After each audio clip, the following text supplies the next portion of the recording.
Assalamualaikum warahmatullahi wabarakatuh. Hai anak-anak, apa kabar semuanya? Semoga sehat semua ya. Nah, anak-anak, kali ini bersama Bu Hanis belajar fikih kelas 5. Nah, kali ini tujuan pembelajarannya supaya anak-anak memahami hukum mandi setelah haid dan tata cara mandi wajib. Nah, anak-anak, langsung saja ya. Hukum mandi setelah haid itu adalah wajib. Jadi, anak-anak harus mengetahui sucinya anak-anak. Nah, kalau anak-anak sudah tidak keluar darah lagi, bisa dicek dengan menggunakan kapas ya, anak-anak ya. Tempelkan kapas itu di daerah keluarnya haid. Kalau kapas itu sudah putih bersih, nah tandanya anak-anak sudah suci. Atau kalau sudah ada keluar cairan berwarna putih bening, itu juga tandanya anak-anak sudah suci. Nah, kalau masih keruh, nah itu anak-anak belum suci, itu masih haid. Jadi harus tahu ya kesucian anak-anak supaya nanti tidak membatalkan waktu sholat. Nah, kalau sudah suci, anak-anak wajib melakukan mandi besar ya, atau mandi wajib. Nah, anak-anak, tata cara mandi wajib. Nah, kalau di buku ini tata cara mandi wajib menurut para ulama dibagi menjadi 2, yaitu fardu dan sunnah. Nah, mandi wajib yang disyariatkan sah itu karena 3 hal ya anak-anak ya. Yang pertama, berniat kepada Allah untuk mensucikan diri dari hadas besar. Nah, kalau mandi harus ada niatnya. Kalau nggak ada niatnya, nggak sah mandinya. Nah, niatnya begini anak-anak ya, disimak ya. Bismillahirrahmanirrahim. Nawaitul ghusla li raf'il hadatsil akbari minal haidhi fardhon lillahi ta'ala. Artinya, saya niat mandi junub untuk menghilangkan hadas besar haid karena Allah.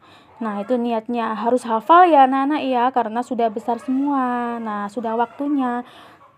Terus selanjutnya, yang kedua, menyiramkan air ke seluruh tubuh sampai merata.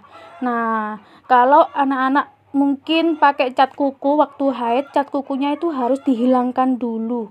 Ya anak-anak ya. Tidak boleh ada sesuatu yang menempel di tubuh kita yang menghalangi masuknya air ke tubuh kita. Nah, nanti mandinya jadi tidak sah. Air itu harus merata ke seluruh tubuh kita ya. Mungkin kalau ada anak-anak yang tubuhnya gemuk, ada lipatan-lipatan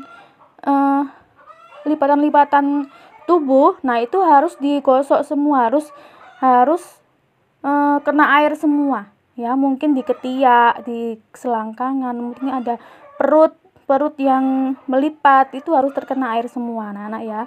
Nah, kalau di buku ini ada yang ketiga, mengalirkan air ke jari-jari dan rambut.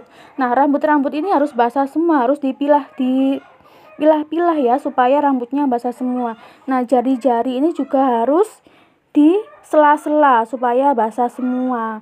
Mungkin ada yang pakai cincinnya itu harus dibuka, disiram biar yang ketutup cincin itu bisa terkena air. Nah, mungkin ada yang kukunya panjang. Nah, itu harus di sela-sela supaya airnya bisa masuk ya. Supaya airnya itu merata ke seluruh tubuh. Nah, anak-anak, sebenarnya fardunya mandi. Nah, itu kalau secara simpelnya itu ada 2. Yang pertama, niat mandi besar. Yang kedua, meratakan air ke seluruh tubuh. Ya anak-anak ya, paham ya? Anak-anak, Bu Guru jelaskan lagi ya. Masa haid itu paling sedikit sehari semalam atau 24 jam. Dan paling lama itu 15 hari. Tapi pada umumnya orang-orang perempuan haid itu selama seminggu ya, atau sekitar 7 harian.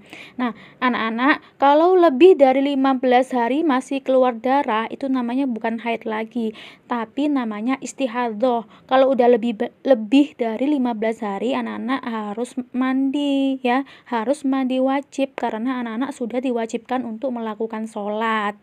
Nah, anak-anak, kalian harus punya kalender sendiri ya untuk menghitung masa haid kalian. Jadi, kalau haid itu paling lama itu 15 hari. Tapi masa suci itu paling sedikit 15 hari. Kalau sucinya kurang dari 15 hari itu anak-anak bukan haid namanya. Misalkan kalian suci cuma berapa ya? 12 hari. Nah, yang hari ke-13 itu sudah keluar darah. Itu namanya bukan darah haid, tapi namanya darah istihadah. Anak-anak harus tetap melakukan sholat ya. Nah, nggak boleh ditinggalkan karena anak-anak belum waktunya masa haid.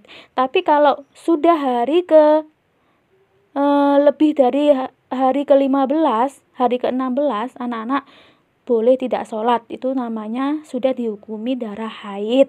Ya anak-anak ya, harus punya kalender sendiri ya. Dihitung haidnya. Kalau lebih dari 15, kalian harus sholat. Sucinya juga dihitung. Kalau sucinya kurang dari 15 hari, anak-anak juga masih wajib melakukan sholat karena namanya bukan darah haid tapi darah istihadah. Tapi kalau dihitung dari suci tadi sudah lebih dari 15 hari, kalian boleh tidak sholat. Nah, itu sudah dihukumi darah haid. Anak-anak, itu tadi ya materi dari Bu Guru. Semoga anak-anak semuanya bisa memahaminya. Nah, anak-anak, tugasnya hari ini jangan lupa menghafalkan niat mandi besar setelah haid beserta artinya. Ya, anak-anak ya. Nah, anak-anak, Bu Guru akhiri, semoga ilmunya bermanfaat. Wassalamualaikum warahmatullahi wabarakatuh.